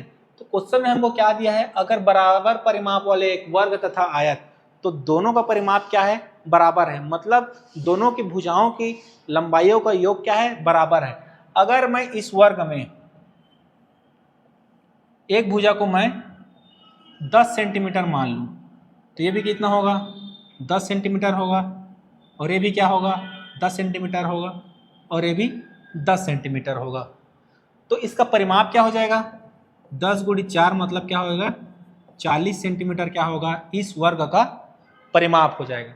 सेम परिमाप का मैं आयत बनाऊं, इस आयत का अगर मैं इस भुजा को 15 सेंटीमीटर मानूं, तो नीचे वाला भुजा कितना होगा, ये भी 15 सेंटीमीटर होगा। तो टोटल कितना होगा, 30, बचा कितना, 10। तो इसको मैं 5 मान लूं और इसको भी मैं 5 मान लूं, तो इसका भी परिमाप कितना हो जाएगा, 40 सेंटीमीटर होगा, जो कि क्वेश्चन को फुलफिल करता है। क्योंकि बराबर परिमाप वाले एक वर्ग तथा एक आयत के क्षेत्रफल को क्रमशः इसको s से डिनोट करेंगे और इसको r से डिनोट करेंगे, तो क्या है, व्यक्त किया गया है।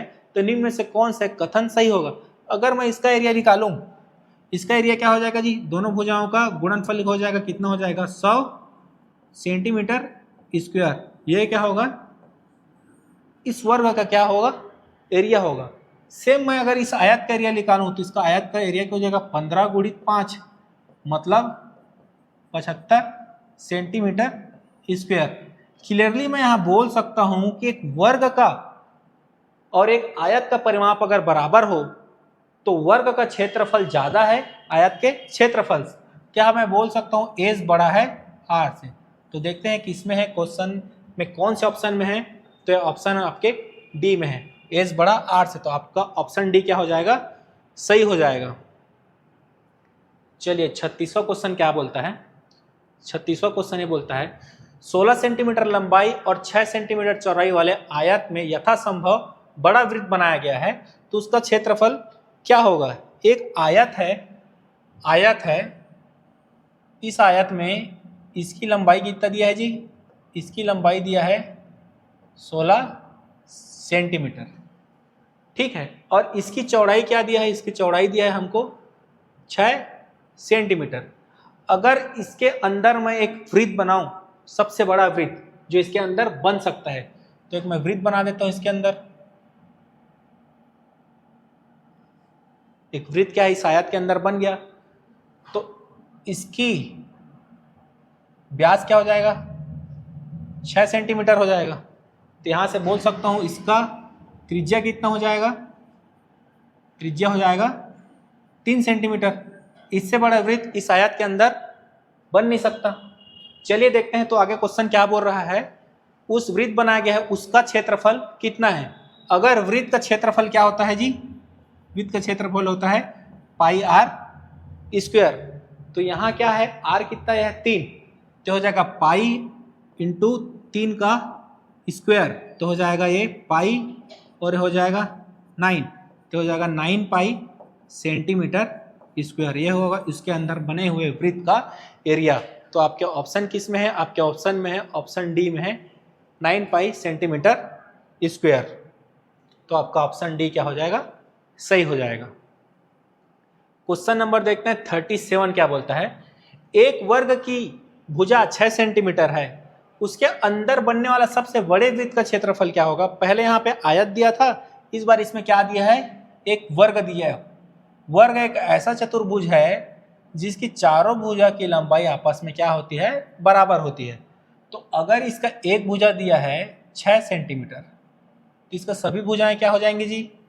6-6 सेंटीमीटर हो जाएंगे। ये भी 6 सेंटीमीटर होगा, ये भी 6 सेंटीमीटर होगा, और ये भी क्या होगा? 6 सेंटीमीटर होगा। इसके अंदर मैं एक वृत्त बनाऊं जिसका सेंटर ये है, अगर इसके अंदर मैं एक वृत्त बनाता हूं, ठीक है, तो इस वृत्त का व्यास भी कितना हो जाएगा जी? इसका वृत्त का व्यास कितना हो जाएगा? 6 सेंटीमीटर हो जाएगा। और त्रिज्या क्या होती है? व्यास की आधा होती है। तो यहाँ पे इस वृत्त का त्रिज्या कितना हो जाएगा? 6 सेंटीमीटर बटा 2 मतलब 3 सेंटीमीटर। और क्वेश्चन में हमको क्या पूछा है? वृत्त का क्षेत्रफल कितना है। ठीक है, तो क्षेत्रफल क्या होता है? इस वृत्त का क्षेत्रफल क्या होता है? पाई आर स्क्वायर। पाई आर कितना दिया है हमको? 3 का स्क्वायर, तो पाई क्या होगा जी? 22/7, और ये हो जाएगा 9। 9 दूनी 18 की 8, हासिल 1, 9 दूनी 18, 1 19, 198/7। ये इसको दिया है हमको सेंटीमीटर में, तो ये हो जाएगा सेंटीमीटर स्क्वायर। इस वर्ग के अंदर जो बना हुआ है वृत्त, उसका क्षेत्रफल क्या होगा? 198/7 सेंटीमीटर स्क्वायर, जो कि आपके ऑप्शन किस में है? ऑप्शन ए में है। मतलब आपका ऑप्शन ए क्या हो जाएगा? सही हो जाएगा।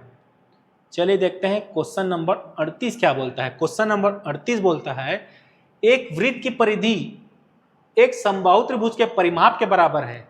यदि उस वृत्त की त्रिज्या 14 सेंटीमीटर है तो समबाहु त्रिभुज की भुजा की लंबाई क्या होगी? एक वृत्त की परिधि है, उस परिधि के बराबर हमको क्या है? एक समबाहु त्रिभुज बनाना है। ठीक है, वृत्त की परिधि उस समबाहु त्रिभुज के परिमाप के बराबर है। यदि उसके वृत्त की त्रिज्या हमको दिया हुआ है 14 सेंटीमीटर, तो समबाहु त्रिभुज की एक भुजा की लंबाई कितनी होगी? तो मैं पहले एक वृत्त बना लेता हूं। ठीक है, इस वृत्त की परिधि क्या होगी? इसकी परिधि होगी 2πr। ठीक है, इसकी परिधि के बराबर क्या है? एक समबाहु त्रिभुज बनाऊंगा। तो समबाहु त्रिभुज की अगर एक भुजा ए है, समबाहु मतलब जिसका बाहु सेम हो, मतलब क्या होगा? ये हो जाएगा, जिसका तीनों भुजाएं क्या होगी? आपस में समान होगी। अगर परिधि में इसका त्रिज्या कितना दिया है जी? 14 सेंटीमीटर दिया है। ठीक है, तो इसका परिधि कितना हो जाएगा? परिधि हो जाएगा इसका 2πr। 2π कितना होगा? 22/7, और r कितना दिया है हमको? 14। ठीक है, जो बराबर हो जाएगा इसके परिमाप के, मतलब 3a के। तो हो जाएगा 7 एक कम 7, 7 दूनी 14, 44 से हो जाएगा 88 सेंटीमीटर बराबर 3a। तो एक भुजा की लंबाई कितना होगा? a बराबर हो जाएगा 88/3 सेंटीमीटर। ये हो जाएगा समबाहु त्रिभुज का एक भुजा की लंबाई कितनी होगी? 88/3 सेंटीमीटर, जो कि है आपके ऑप्शन बी में। यही आपसे पूछा गया है कि समबाहु त्रिभुज की एक भुजा की लंबाई कितनी होगी। चलिए देखते हैं क्वेश्चन नंबर 39 क्या बोलता है। एक घड़ी की 1 मिनट वाली सुई की लंबाई 7 सेंटीमीटर है। एक घड़ी है, उसकी मिनट वाली सुई की लंबाई कितना दिया है हमको? 7 सेंटीमीटर दिया है। तदनुसार वह सुई 30 मिनट में कितना क्षेत्रफल पार करेगी? एक घड़ी है, ठीक है जी, एक घड़ी है। अगर इसमें सिर्फ मैं मिनट वाली सुई की बात करूं, इस मिनट वाली सुई की लंबाई हमको कितना दिया है? 7 सेंटीमीटर दिया है। अगर एक मिनट वाली सुई 12 से चालू होकर फिर घूम के अगर फिर 12 में आ जाएगा तो कितना हो जाएगा? 1 घंटा हो जाएगा। लेकिन हमको क्वेश्चन में क्या दिया है जी? वो 30 मिनट में कितना एरिया पार करेगी। तो 30 मिनट में वो कहाँ जाएगी? वो नीचे आ जाएगी 30 मिनट में। 30 मिनट में मतलब वो 6 पे आ जाएगी। ठीक है, तो हमको क्या है? ये वाला एरिया हमको निकालना है कि वो 30 मिनट में मिनट वाली सुई कितना एरिया कवर करेगी। ठीक है, तो अगर इस सुई का लंबाई हमको दिया है, सुई का लंबाई हमको क्या दिया है? सुई का लंबाई हमको दिया है 7 सेंटीमीटर। ठीक है, तो इस वृत्त का त्रिज्या कितना हो जाएगा जी? त्रिज्या भी हो जाएगा हमारा 7 सेंटीमीटर। ठीक है, अगर वो 30 मिनट में कितना ट्रैवल करेगा? तो कितना ट्रैवल करेगा? एक अर्धवृत्त की एरिया जितना ट्रैवल करेगा। तो इस वृत्त का एरिया क्या हो जाएगा जी, इसका एरिया क्या हो जाएगा, पाई आर स्क्वायर हो जाएगा। तो 30 मिनट में कितना हो जाएगा जी, कितना एरिया पार करेगा, पाई आर स्क्वायर बटा 2। इतना एरिया क्या करेगा, 30 मिनट में पार करेगा। तो उसको सॉल्व करने के लिए हम करेंगे 22 बटा 7, रेडियस हमको दिया है 7, स्क्वायर है मतलब 2 बार लिख लेंगे और नीचे में हो जाएगा 2। ये 7 से 7 एक बार में कट जाएगा, 2 एकम 2 11 हो जाएगा। तो 11 सत्ते 77, तो क्या हो जाएगा 77 क्या हो जाएगा जी हमारा सेंटीमीटर, और एरिया है मतलब ये स्क्वायर में आ जाएगा, मतलब है 77 वर्ग सेंटीमीटर क्या हो जाएगा हमारा, 30 मिनट में वो उतना एरिया कवर करेगा। चलिए देखते हैं क्वेश्चन नंबर 40 क्या बोलता है। क्वेश्चन नंबर 40 से बोलता है एक आयत की लंबाई 10% वृद्धि तथा चौड़ाई में 10% की कमी कर देने पर आयत के क्षेत्रफल में कितना वृद्धि या कमी होगा। एक आयत है, उसके लंबाई में मैं 10% की क्या करता हूं जी, वृद्धि कर देता हूं, और उसके चौड़ाई में 10% की कमी कर देता हूं, तो उस आयत के क्षेत्रफल में या तो वृद्धि होगा या तो कमी होगा। जब भी ऐसा क्वेश्चन आए तो इसको हम सीधा ए बी फार्मूला से सॉल्व कर लेंगे। ए बी फार्मूला क्या होता है, ए प्लस बी, ए बी बटा 100। ए क्या है, अगर उसके लंबाई में कितना % की वृद्धि हो रहा है, बी क्या है, उसके चौड़ाई में कितना % की वृद्धि हो रहा है या कमी हो रहा है। तो देखते हैं उसके आयत की लंबाई में 10% की वृद्धि हो रहा है, वृद्धि मतलब क्या होगा, वो प्लस में होगा, ठीक है 10। उसके क्या हो, तो उसके चौड़ाई में 10% की कमी हो रहा है, तो कमी मतलब क्या हो जाएगा, वो माइनस में हो जाएगा, प्लस ए कितना यहाँ 10 है और बी कितना है -10 है, बटा कितना हो जाएगा 100। इसको सॉल्व करूंगा तो हो जाएगा 10 -10 -100 बटा 100। ये दोनों तो आपस में कैंसिल आउट हो जाएगा और यहाँ पे कट जाएगा तो हो जाएगा -1। मतलब मैं यह कह सकता हूँ कि उसके क्षेत्रफल में 1% की क्या होगी, कमी होगी। कमी क्यों होगी, क्योंकि ये माइनस में आ रहा है, मतलब क्या होगा, उसके क्षेत्रफल में 1% की कमी होगी। चलिए देखते हैं क्वेश्चन नंबर 41 क्या बोलता है। क्वेश्चन नंबर 41 बोलता है 1 सेंटीमीटर कम के मीटर स्टिक में मापे गए कपड़े की लंबाई 100 मीटर है। एक मीटर स्टिक है जी, जिसमें 1 मीटर में मापे गए कपड़े की लंबाई 100 मीटर है। माना कि मीटर स्टिक की माप सही है, तो कपड़े की वास्तविक लंबाई कितनी है। तो आपको ज्ञात होना चाहिए 1 मीटर बराबर कितना होता है जी हमारा 100 सेंटीमीटर होता है। लेकिन 1 सेंटीमीटर कम मीटर स्टिक से, मतलब वो मीटर स्टिक ऐसा खराब है कि उसमें क्या है 1 सेंटीमीटर कम मेजर हो रहा है।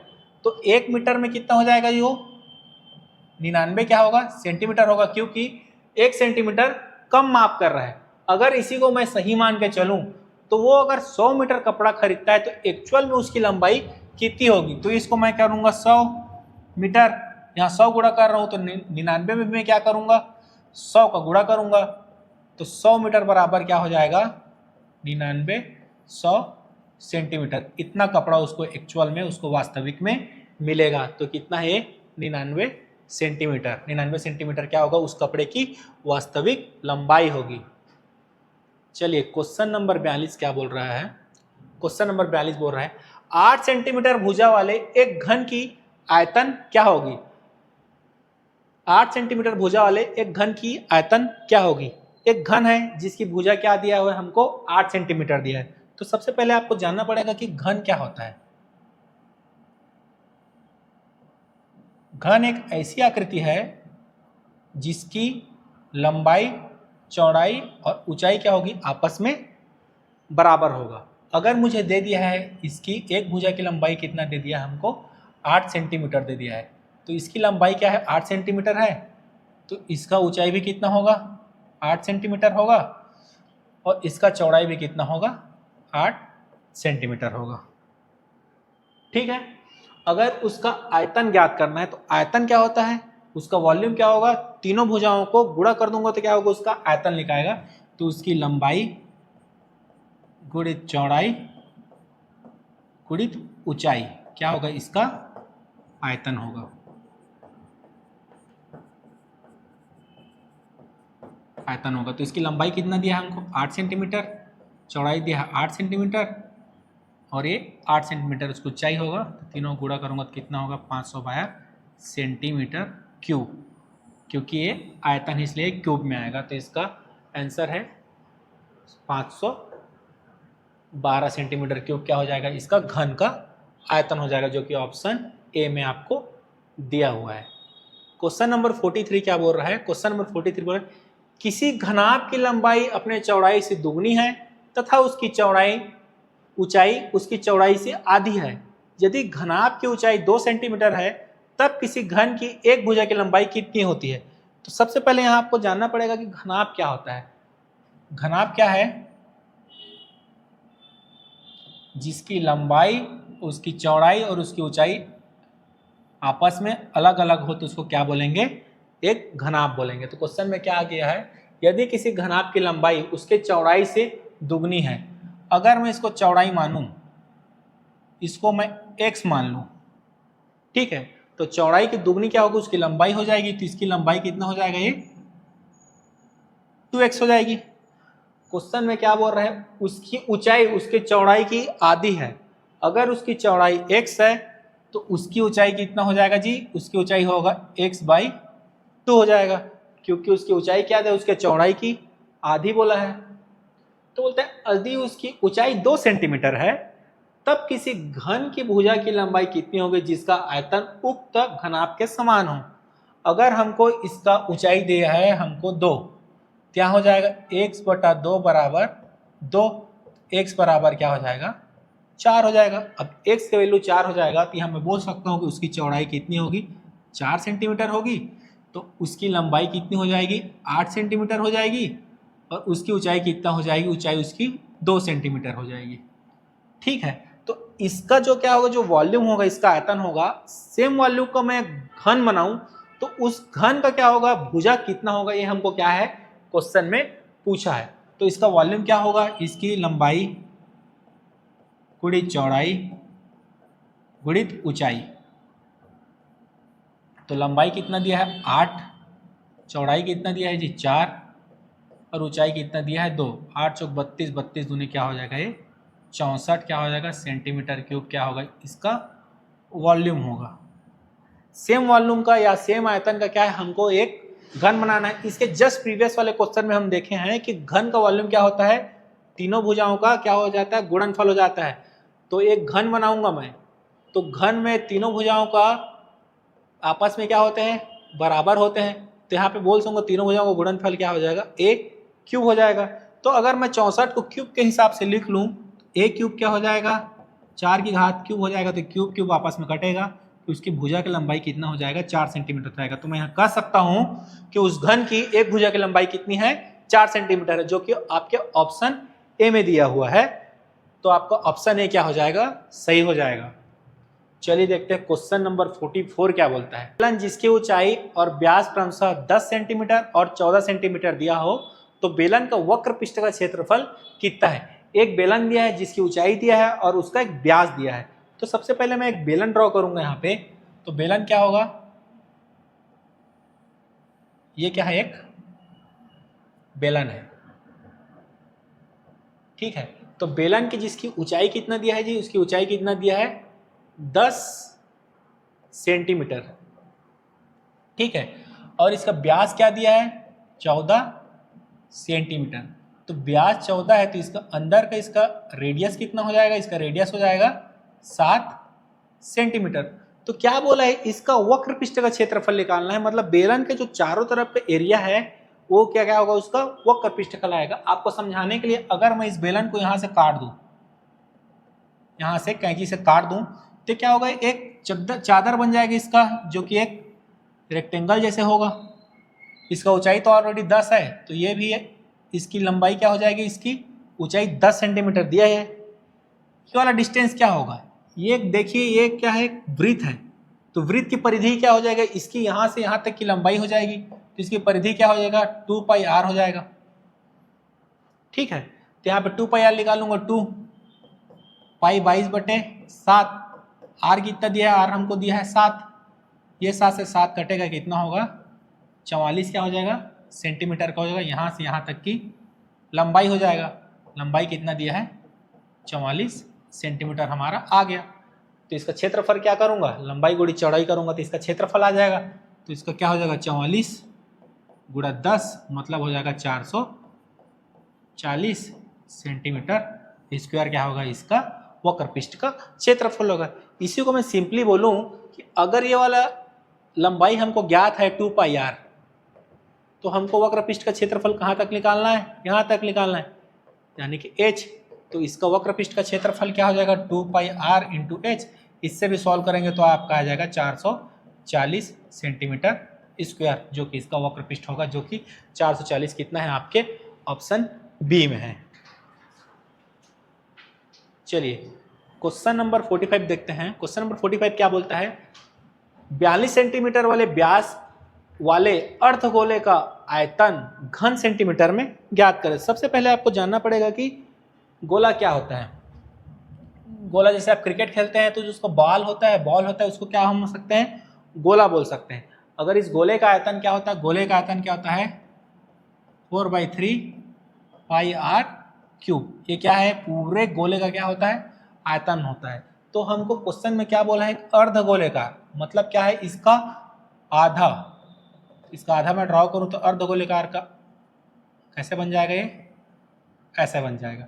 तो इसका भी व्यास दिया है 42 सेंटीमीटर, तो इसका व्यास क्या हो जाएगा 42 सेंटीमीटर हो जाएगा। तो इसका त्रिज्या कितना हो जाएगा जी 21 सेंटीमीटर क्या हो जाएगा, इस अर्धगोले का क्या हो जाएगा त्रिज्या हो जाएगा। तो हमको क्या निकालना है, इसका आयतन निकालना है। तो इस गोले का पूरा आयतन कितना हो जाएगा 4/3πr³।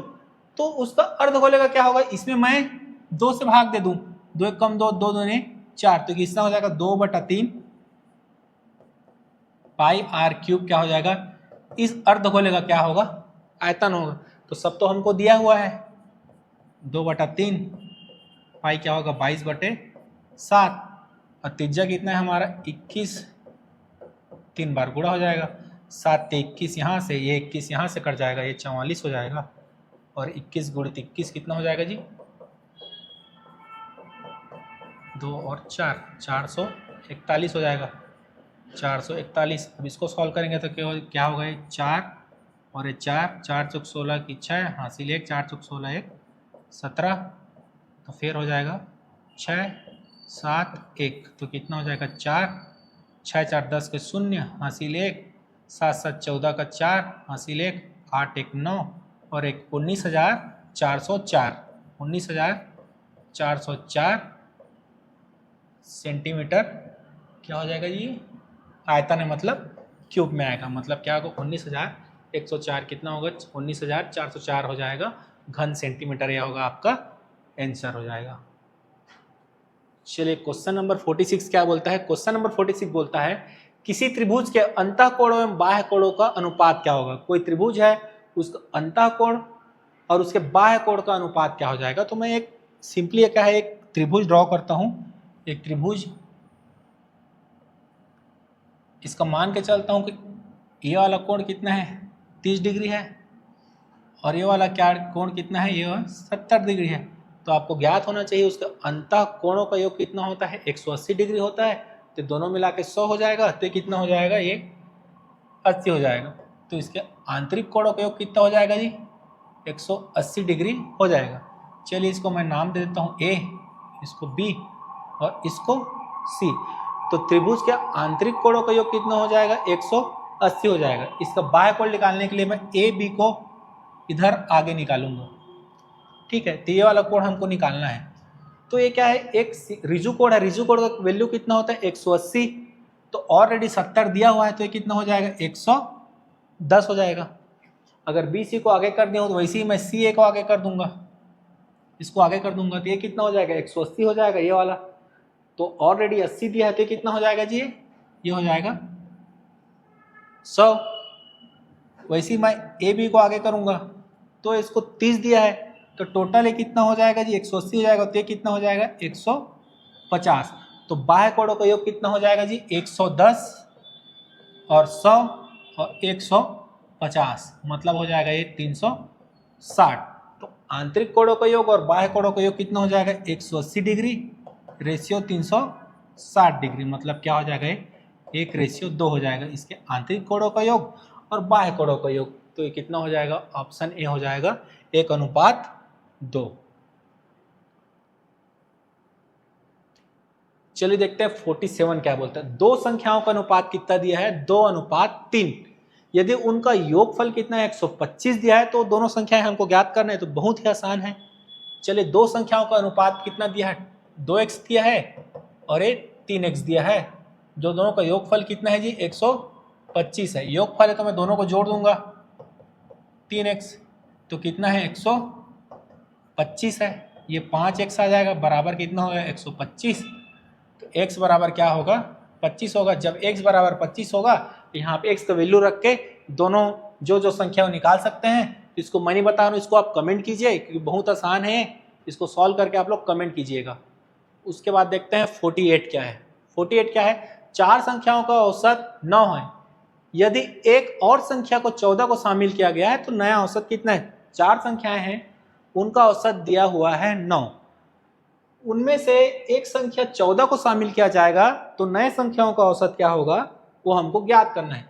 चार संख्याएं मान ली जाए, मैं उस संख्या मान लेता हूँ a है, दूसरा संख्या b है, तीसरा c है, चौथा d है। इस चारों संख्याओं का औसत कितना दिया है? 9। तो इन चारों संख्याओं का योग कितना हो जाएगा जी? c प्लस d कितना होगा? 9 चौक 36 हो जाएगा। तो इन चारों संख्याओं का योग कितना हो गया? 36।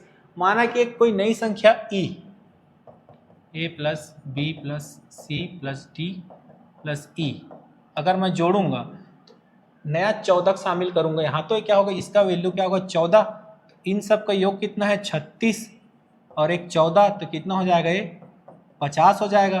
तो इसका एवरेज क्या होगा? Total a plus B plus C plus D plus E, सब संख्याओं का योग कितना? 50 है। तो इसको 5 से भाग दे दूंगा तो कितना हो जाएगा? 10। तो पांचों संख्या का औसत कितना हो जाएगा? 10 हो जाएगा, जो कि ऑप्शन आपके डी में है। चलिए क्वेश्चन नंबर 49 देखते हैं। एक स्टोर में लागत मूल्य के 25% लाभ पर एक घड़ी को बेची जाती है, विक्रय मूल्य पर लाभ का प्रतिशत कितना होगा? जब भी ऐसा क्वेश्चन हो जहां पे मूल्य के बारे में ना दिया हो तो हमको मान के चलेंगे कि उसका क्रय मूल्य कितना है। उसका क्रय मूल्य कितना है? 100 रुपए है। 100 रुपए क्या है उसका क्रय मूल्य? अगर उस क्रय मूल्य में 25% का लाभ हो तो उसको कितने में बेचना पड़ेगा मुझे? एसपी क्या हो जाएगा उसका? 125 हो जाएगा। तो दोनों के बीच में जो होगा प्रॉफिट हमको कितना हो जाएगा? 25 रुपए का क्या हो जाएगा? प्रॉफिट हो जाएगा। क्वेश्चन में क्लियरली मेंशन किया है कि उसका क्या है? विक्रय मूल्य पे लाभ का प्रतिशत निकालना है। तो लाभ हुआ हमारा 25 और विक्रय मूल्य है हमारा 125, और परसेंट में निकालने के लिए 100% से गुणा करेंगे। 25 से कम 25 पंछे ये कटेगा, या हो जाएगा 20%। तो मैं बोल सकता हूँ कि उसको 20% का लाभ होगा, जो कि है आपके ऑप्शन बी में है। चलिए देखते हैं क्वेश्चन नंबर 50 क्या बोलता है। यदि 1 रुपये पर 1 माह का साधारण ब्याज 1 पैसा है तो वार्षिक दर का प्रतिशत क्या होगा? एक साधारण ब्याज का क्वेश्चन है जिसमें बोला गया है कि यदि 1 रुपये पे 1 माह का ब्याज 1 पैसा है, ठीक है, तो क्या है यहाँ पे हम सिंपल इंटरेस्ट का फार्मूला लगाएंगे यहाँ पे। तो सिंपल इंटरेस्ट बराबर क्या होगा? P into R into T divided by 100। तो यहाँ पे इसको दिया है रुपए में दिया है और इसको क्या दिया है? पैसा में दिया है। तो जो हमारा मूलधन है उसको भी हम क्या करेंगे? पैसे में कर लेंगे। तो क्या हो जाएगा? 100 हो जाएगा। ये गुणा आर क्या है? आर हमको निकालना है। टाइम कितना दिया है जी? टाइम दिया है हमको 1 माह, लेकिन यहाँ पे हमको क्या करना है? वर्ष में निकालना है। तो 1 माह में 1, तो 1 वर्ष में कितना होगा? 12 माह बटा 100। 100 से 100 कटेगा, आर बराबर क्या हो जाएगा? 12% हो जाएगा। तो ब्याज का दर कितना हो जाएगा जी? ब्याज का दर हो जाएगा 12%, जो कि ऑप्शन क्या है आपके सी में है। चलिए आज का सेशन का सबसे अंतिम क्वेश्चन देखते हैं 51 क्वेश्चन क्या बोलता है? पाइप ए और पाइप बी किसी टंकी को 10 घंटे तथा 15 घंटे में भर सकते हैं। एक टंकी है जिसमें 2 पाइप लगा है, पाइप ए और पाइप बी। पाइप ए उसको 10 घंटे में भर सकता है, तो वहीं पे पाइप बी उसको 15 घंटे में भर सकता है। तो क्वेश्चन में क्या पूछा है? अगर दोनों एक साथ उसको कितने घंटे में भर सकते हैं? ठीक है, तो देखते हैं पाइप ए उसको कितने घंटे में भर देगा जी? पाइप ए उसको 10 घंटे में भर देगा। अब पाइप भी उसको कितने घंटे में भर देगा, पाइप भी उसको 15 घंटे में भर देगा। ठीक है, तो टोटल इनका दोनों का एलसीएम लूंगा तो कितना हो जाएगा 30, तो टोटल वर्क हो जाएगा 30, तो इसका 1 घंटे का काम हो जाएगा 3 और इसका 1 घंटे का काम हो जाएगा 2। अगर दोनों मिले तो 1 घंटे में कितने काम कर सकते हैं वो, 1 घंटे में कितना होगा, 3 और 2 5 यूनिट काम कर देंगे 1 घंटे में। ठीक है, तो टोटल काम करना है उसको 30 और 1 घंटे में काम करते हैं 5, तो 30/5 क्या हो जाएगा, तो कितने घंटे में निकल जाएगा, 6 घंटे। तो दोनों एक साथ चालू होंगे तो उस टैंक को कितना घंटे में भर देंगे, दोनों उसको 6 घंटे में भर जाएंगे। ये है आपका ऑप्शन बी। चलिए इसी तरह आपके पूरे क्वेश्चन सॉल्व हो गए। मैं उम्मीद करूंगा कि सारे क्वेश्चन आपको अच्छे लगे होंगे और आपको समझ में आया होगा। चलिए नेक्स्ट वीडियो में मिलेंगे, तब तक के लिए धन्यवाद। Have a nice day.